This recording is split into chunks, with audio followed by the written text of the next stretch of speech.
ही plane के cockpit पर checking के लिए जाता है। वो देखता है कि सभी पैसेंजर्स बड़े गौर से बाहर की तरफ देख रहे हैं। उनके चेहरे बहुत ही दुखी होते हैं, कुछ लोग तो बुरी तरह से रो भी रहे होते हैं। ये सब देखकर ताही समझ जाता है कि जरूर प्लेन में कुछ गड़बड़ है। वो रिपोर्ट करता है कि कैप्टन सीट एम्प्टी है और फर्स्ट ऑफिसर प्लेन को चला रहा है। तभी उसको उस ऑफिसर का चेहरा कुछ जाना पहचाना लगता है और वो देखता है कि वो तो उसका सीनियर सियो मिन सू है। वो सियो मिन सू को नाम से बुलाता है और उसको प्लेन वापस टर्न करने के लिए कहता है, पर मिन सू उसकी तरफ देखकर ना में अपना सर हिलाता है। जिसके बाद हेडक्वार्टर से ताही को उस प्लेन के इंजन में फायर करने का ऑर्डर दिया जाता है ताकि गलती से भी वो प्लेन नॉर्थ कोरिया में लैंड ना हो जाए। असल में उस प्लेन को हाईजैक कर लिया गया था, जिसकी वजह से सियो मिन सू उसे वापस टर्न नहीं कर पा रहा था। ताही फायर करने के लिए सिस्टम को ऑन करता है, पर वो ऐसा नहीं कर पाता है। उसे उसके हेडक्वार्टर से कंटिन्यूअसली ऑर्डर्स मिल रहे थे जो उसे एट वंस शूट करने के लिए कहते हैं। पर ताही कहता है कि वो एक पैसेंजर एयरक्राफ्ट है और इंजन में शूट करने पर अगर फ्यूल ने आग पकड़ ली तो सब पैसेंजर्स मारे जाएंगे। उसे कंटिन्यूअसली शूट करने के ऑर्डर्स मिलने के बाद भी वो शूट नहीं करता है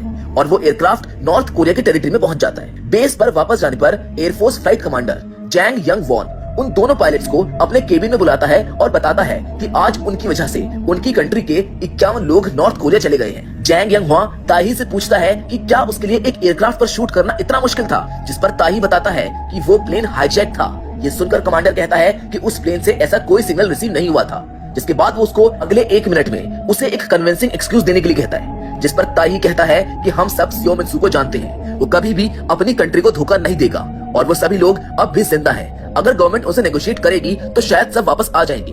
ये सब सुनकर कमांडर ताही को ये बताने के लिए कहता है कि उसका इंजन उस वक्त काम नहीं किया, जिस पर वो अग्री नहीं करता है। इससे कमांडर उस पर बहुत गुस्सा हो जाता है और उसे डिस्चार्ज पेपर साइन करके निकाल देता है और साथ ही में चोई डोंग चोल को भी 1 मंथ के लिए सस्पेंड कर दिया जाता है। जाते वक्त कमांडर ताही से कहता है कि उसके एक भावनात्मक डिसीजन से आज वो 51 लोग और उन सभी के परिवार उसकी उम्मीद से कई ज्यादा सफर करेंगे। एयरफोर्स से निकाले जाने के बाद जब ताही अपनी वाइफ मून यंग और फैमिली के साथ घर आता है तो वो देखता है कि उसके गेट पर बहुत से लोगों ने देशद्रोही लिखा होता है। जिसके बाद वो अपनी फैमिली के साथ साथ सियो मिन सू की फैमिली का भी ध्यान रखता है, क्योंकि वो उसका फर्ज था। कुछ समय के बाद जो लोग नॉर्थ कोरिया पहुंच गए थे उन्हें गवर्नमेंट नेगोशिएशन के थ्रू वापस लाया जा रहा होता है, जहाँ ताही सियो मिन सू की वाइफ के साथ उसको लेने आया था। जिसके कुछ देर बाद सभी पैसेंजर्स बॉर्डर क्रॉस करके अपनी टेरिटरी में वापस आ जाते हैं, पर आने वाले लोग केवल 39 ही थे और उन लोगों में सियो मिन सू नहीं था।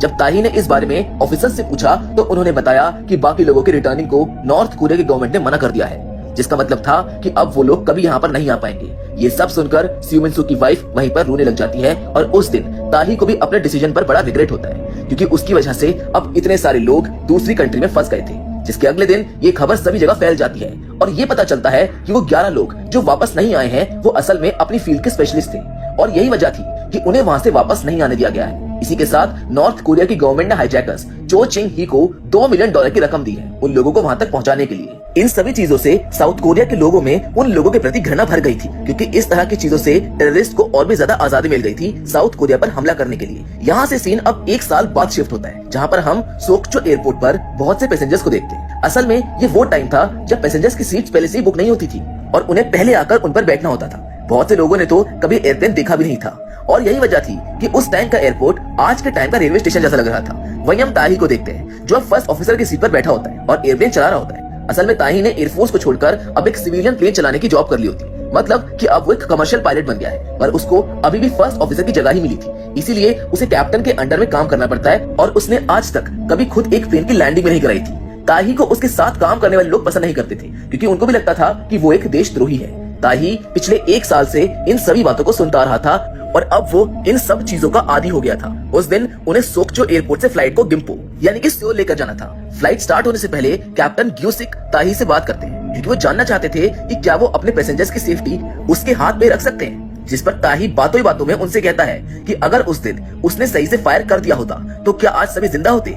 जिस पर ग्यूसिक कहता है कि फर्क हमारे डिसीजन से नहीं रिजल्ट से पड़ता है, क्योंकि सब लोग सिर्फ वही देखते हैं। जिसके कुछ देर बाद गेट ओपन होता है, जिसके खुलते ही सभी लोग मैराथन के जैसे भागने लगते हैं, क्योंकि हर कोई अपनी मनपसंद सीट पर बैठना चाहता था और इसी के चलते सभी में अफरा तफरी मच जाती है। इसी बीच एक लेडी अपने चिकन को साथ लेकर आती है, जिसको देखकर सभी उस चिकन को निकाल देने के लिए कहते हैं, पर वो लेडी नहीं मानती है। प्लेन में से इतनी आवाजें सुनकर ताही केबिन से निकलकर देखने आता है, जहाँ एयर होस्टेस उस लेडी को अपना चिकन बाहर छोड़ने के लिए कह रही होती है और साथ ही सारे पैसेंजर्स भी ऐसा ही कर रहे होते हैं। पर ताहे उस लेडी को अपना चिकन हाथ में लेकर बैठने के लिए कहता है, जिसके बाद वो वापस अपने केबिन में चला जाता है। जिसके कुछ देर बाद एक पैसेंजर सिगरेट स्मोक करके उसको हवा में उड़ा रहा होता है, जिस पर एयर होस्टेस उसे एस्ट्रे यूज करने के लिए कहती है। धीरे धीरे प्लेन रनवे पर से जाता है और एयर होस्टेस सभी पैसेंजर्स को उनकी सीट बेल्ट फासन करने के लिए कहती है। कुछ ही देर में प्लेन टेक ऑफ करता है और सभी पैसेंजर्स के साथ एयर होस्टेस भी अपनी सीट पर आराम से बैठ जाती है। ये दिन है 1 जनवरी 1971 का, जहाँ टाइम हो रहा है दोपहर में 1:07। उस प्लेन में एक म्यूट लेडी भी होती है जो साइन लैंग्वेज में अपने बेटे को बोल रही होती है कि सभी हाउसेज यहाँ से कितने छोटे लग रहे हैं। उसको देखकर सभी पैसेंजर्स उनकी बातें करने लगते हैं, जो उसके बेटे को काफी एम्बैरेसिंग लगती है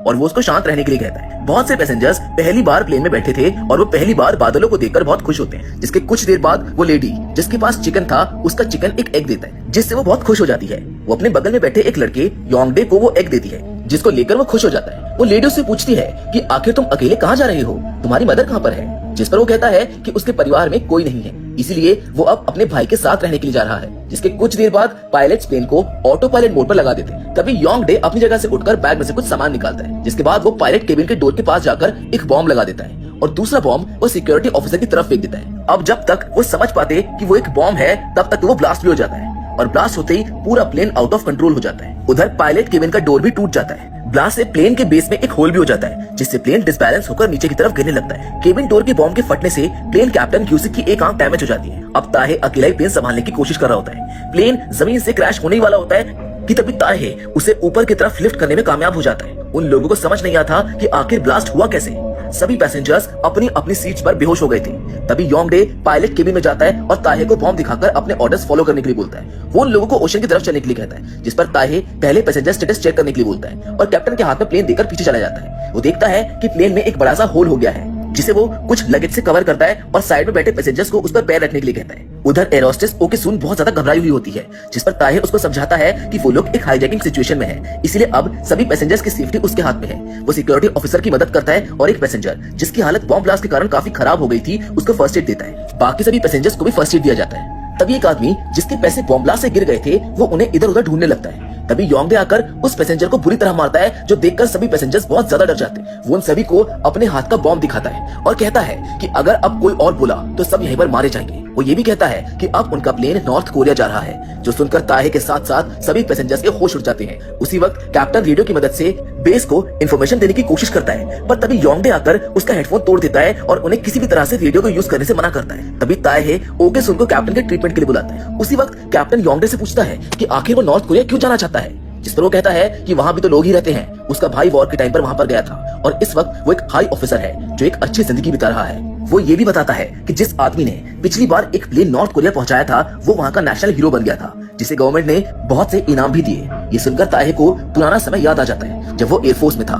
तभी कुछ पैसेंजर्स योंगडे को पकड़ने का प्लान बनाते हैं। उसी वक्त योंगडे नोटिस करता है कि सिक्योरिटी ऑफिसर को होश आ रहा है, इसीलिए वो पीछे आता है। ओकेसुन से कहता है कि नॉर्थ कोरिया पहुंचने से पहले वो सभी पैसेंजर्स की आईडी डिस्ट्रॉय कर दे, क्योंकि शायद वो वहां से कभी वापस ना आ पाए। वहीं योंगडे कुछ पैसेंजर्स की मदद से सिक्योरिटी ऑफिसर को बंधवा रहा होता है। अब जैसे ही वो आगे आता है वही पैसेंजर्स उस पर हमला कर देते हैं, लेकिन वो दूसरा आदमी पहले पैसेंजर की मदद करने के लिए नहीं आता और ना ही ताहे उनकी मदद के लिए जा पाता है, क्योंकि आगे एक बड़ा तूफान था जिसे कैप्टन अकेले नहीं संभाल सकते थे। तभी योंगडे को गन मिल जाती है और वो उस पैसेंजर को शूट करने वाला होता है कि तभी ताहे वहां पर आ जाता है और वो उन सभी पैसेंजर्स को हर्ट ना करने के लिए कहता है। ताहे उसको समझाता है कि कुछ ही देर में वो नॉर्थ कोरिया पहुंच जाएंगे, इसलिए उसको ये सब करने की जरूरत नहीं है। पर तभी योंगडे उस पैसेंजर को जिसने उस पर अटैक किया था उसकी थाई पर नाइफ से हमला कर देता है और कहता है कि उसको सजा मिलनी जरूरी थी। ये सब देखकर सभी पैसेंजर्स रोने लगते हैं और ताहे वापस पायलट केबिन में चला जाता है। ओके सुन सभी पैसेंजर्स की हेल्प करती है और उनको फर्स्ट एड देती है। ताहे वापस आकर नेविगेशन के सभी साइन तोड़ देता है, जिसके बाद कैप्टन फोन की मदद से अनाउंसमेंट करता है कि वो सभी लोग थोड़ी देर में नॉर्थ कोरिया पहुंचने वाले हैं, इसलिए सभी अपनी आईडीज डिस्ट्रॉय कर दें। ओके सुन सभी की आईडीज कलेक्ट करती है। तभी उस लड़के की माँ जो कि म्यूट थी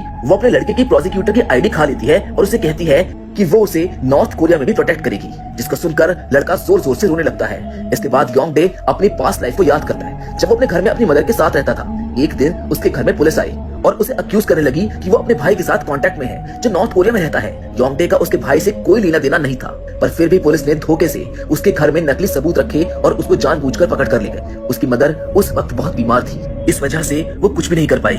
कुछ समय बाद जब वो वापस घर आया तो उसने देखा कि उसकी माँ भूख की वजह से मर चुकी थी और उनकी बॉडी भी वहाँ पड़े पड़े गल रही थी। उसके भाई के नॉर्थ कोरिया चले जाने की वजह से उसने बचपन से ही बहुत टॉर्चर सही थी, इसीलिए अब वो वहां से जाना चाहता था। अब तभी अचानक प्लेन में बीप होने लगती है और जब योंगडे उधर देखने जाता है तो पायलट्स उसको बताते हैं कि फ्यूल खत्म होने वाला है, इसलिए उन्हें वहीं लैंड करना होगा। जो सुनकर योंगडे बहुत गुस्सा हो जाता है और कैप्टन को जोर से मारता है। तभी ताएहे उसे कहता है कि वो लोग पहले ही नॉर्थ कोरिया के बॉर्डर को क्रॉस कर चुके हैं, इसका मतलब है कि वो अब वहीं पर ही है। इसके बाद वो लोग डिसेंड करने लगते हैं। योंगडे विंडो से बाहर देखता है और उसको समझ आ जाता है कि वो लोग नॉर्थ कोरिया में नहीं है, यानी कि पायलट्स ने उसे मिलकर बेवकूफ बनाया है। इन सबसे नाराज होकर वो एक बच्चे को बॉम्ब पकड़ा देता है और उसे कहता है कि जब तक वो उसको टाइटली पकड़े रहेगा वो ब्लास्ट नहीं होगा। वो लोग इमरजेंसी रनवे पर लैंड कर रहे होते हैं, पर तभी योंगडे उस लड़की को पायलट्स के पास लेकर जाता है और उसको मार देने की धमकी देता है। इसी वजह से ताएही को वो प्लेन एक बार फिर से फ्लाई करना पड़ता है। सभी पैसेंजर्स बहुत ही ज्यादा घबराए हुए थे और तभी योंगडे एक बुलेट ताएही के पैर पर फायर करता है और कहता है कि अगर वो नॉर्थ कोरिया नहीं पहुंचे तो अगली बुलेट उसके सर पर होगी। इसके बाद योंगडे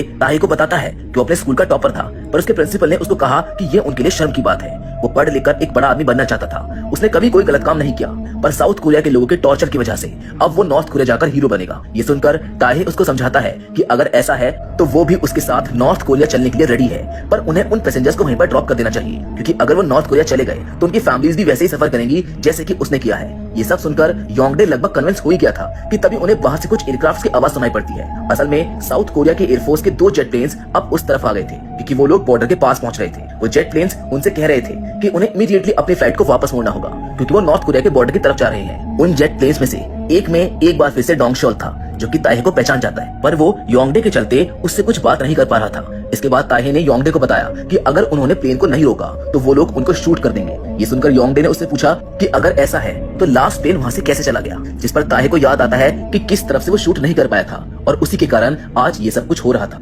तभी योंगडे पीछे जाता है और ताएहे डोंगशॉल से बात करता है। वो उसे शूट ना करने के लिए कहता है, पर डोंगशॉल बताता है कि इस बार कंडीशन कुछ अलग है। अगर उनका प्लेन नॉर्थ कोरिया चला गया तो वॉर हो सकती है, इसीलिए उनको रुकना ही होगा। ताएहे खुद एक एयरफोर्स ऑफिसर था, इसलिए जब ओपन फायर शुरू हुआ तो वो अपने प्लेन को डॉज कर रहा था, जिसकी वजह से वो लोग इंजन पर शूट नहीं कर पा रहे थे। तभी नॉर्थ कोरिया के बॉर्डर के पास उनकी एयरफोर्स के प्लेन भी आ जाते हैं। अब बाहर से ओपन फायर होने की वजह से सभी पैसेंजर्स बहुत घबरा जाते हैं। वो लोग बीच पर लैंड करने की कोशिश करते हैं, पर योंगडे उन्हें ऐसा नहीं करने देता है। डोंगशॉल ताएहे को कंटिन्यूअसली प्लेन वापस मोड़ने के लिए कहता है, पर जब वो ऐसा नहीं करता तो दूसरे जेट प्लेन्स उसके इंजन को टारगेट करता है, पर फाइनल मोमेंट पर डोंगशॉल बीच में आ जाता है और मिशन को अबॉर्ट करने की डिमांड करता है, क्योंकि वो समझ गया था कि प्लेन हाईजैक हो चुका है। योंगडे ताएहे के सर पर गन पॉइंट करके खड़ा हुआ था। उस वक्त ताएहे को अपने दोस्त सियो मिन सू की याद आ रही थी, जब वो इसी सेम सिचुएशन में था। वो लोग बॉर्डर पार करने ही वाले थे कि तभी ताएहे प्लेन को एकदम से ऊपर की तरफ उड़ा देता है, जिससे योंगडे पीछे की तरफ गिर जाता है। उसके बाद वो प्लेन ऊपर की तरफ बिल्कुल वर्टिकल 90 डिग्री हो जाता है और फाइनली वो प्लेन 180 डिग्री घूमकर अपसाइड डाउन हो जाता है और वापस साउथ कोरिया की तरफ घूमकर जाने लगता है। प्लेन स्टेबल होने पर ताएहे पीछे जाता है और योंगडे से लड़ने लगता है। वो अब भी नॉर्थ कोरिया जाना चाहता था। तभी योंगडे को सिक्योरिटी ऑफिसर गोली मार देता है और वो अपने हाथ में एक और बॉम्ब लेकर खड़ा हो जाता है। तभी वो ऑफिसर एक बार फिर उसको शूट कर देता है, जिससे वो वहीं पर मारा जाता है। उसके हाथ से बॉम्ब छूटने पर वो फटने वाला होता है कि तभी ताएहे उसके ऊपर लेट जाता है। अब बॉम्ब के फटने की वजह से वो प्लेन डिसबैलेंस हो जाता है। उधर ताएहे का एक हाथ भी डैमेज हो गया था। सभी लोग उसकी मदद करने की कोशिश करते हैं। तभी वो वापस अपनी सीट पर जाता है और लैंड करने की कोशिश करता है, पर प्लेन के टायर्स सही से ओपन नहीं होते हैं, जिसके लिए सभी पैसेंजर्स मैनुअल स्विच की मदद से उसको ओपन करते हैं और सभी के एक साथ एफर्ट से वो ओपन हो जाता है। इसके बाद ताएहे अनाउंसमेंट करता है कि हम सब लैंड करने वाले हैं। वो उन सभी से उनकी डेस्टिनेशन पर ना पहुंचाने के लिए माफी भी मांगता है। उधर लैंड होने से पहले ही फ्यूल भी खत्म हो जाता है और ताएहे भी धीरे धीरे बेहोश होने लगता है। उसे अपने पुराने रिग्रेट्स याद आने लगते हैं और तभी वो वापस जाता है, क्योंकि वो एक बार और रिग्रेट नहीं करना चाहता था। वो आराम से ग्लाइड मोड पर जाता है और धीरे धीरे बीच पर इमरजेंसी लैंडिंग के लिए बढ़ता है। प्लेन काफी बुरी तरह से बीच पर लैंड करता है, पर सभी पैसेंजर्स जिंदा बच जाते हैं और उन्हें एक एक करके बाहर निकाला जाता है। उन सभी को आज एक नई जिंदगी मिली थी, जिसके लिए वो बहुत शुक्रगुजार थे। उस दिन उस प्लेन में बस 2 लोगों की मौत हुई थी, पहला योंगडे और दूसरा